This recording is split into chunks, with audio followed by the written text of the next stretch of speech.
169 রানের ইনিংসে মিলনেকে মনে রেখেছেন সৌম্য।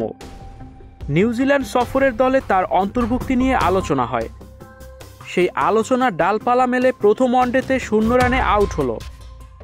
তবে টিম ম্যানেজমেন্ট আস্থা হারায়নি সৌম্য সরকারের ওপর থেকে। আজ যেন তারই প্রতিদান দিলেন এই বাঁহাতি ওপেনার।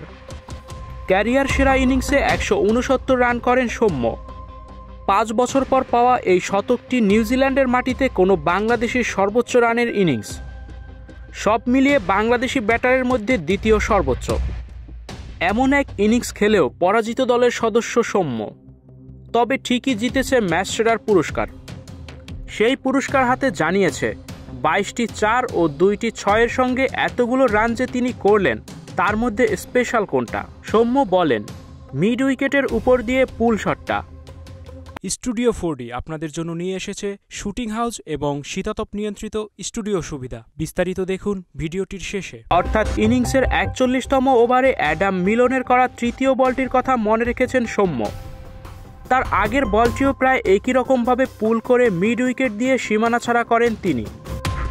নিজের ইনিংসটি নিয়ে সৌম্য বলেন, সেঞ্চুরি হাঁকিয়ে ভালো লাগছে, তবে দুঃখের ব্যাপার আমরা হেরে গেলাম।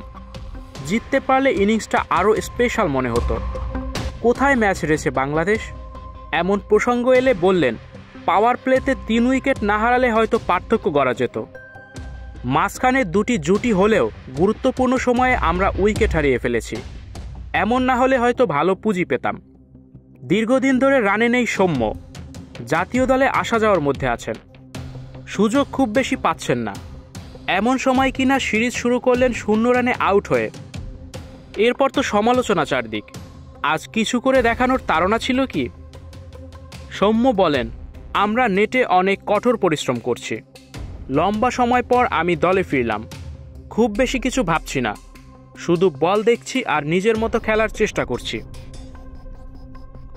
স্টুডিও 4D আপনাদের জন্য নিয়ে এসেছে শুটিং হাউস এবং শীতাতাপ নিয়ন্ত্রিত স্টুডিও সুবিধা। আছে অত্যাধুনিক মেকআপ রুম, এছাড়াও পাচ্ছেন বিভিন্ন ধরনের সিনের ক্যামেরা ও শুটিং লাইটের সুবিধা। বিস্তারিত জানতে এখনই কল করুন 01974860664। হাউসটি দেখতে চলে আসুন আমাদের ঠিকানায় শেখেরটেক রোড নাম্বার 9, বাড়ি 24।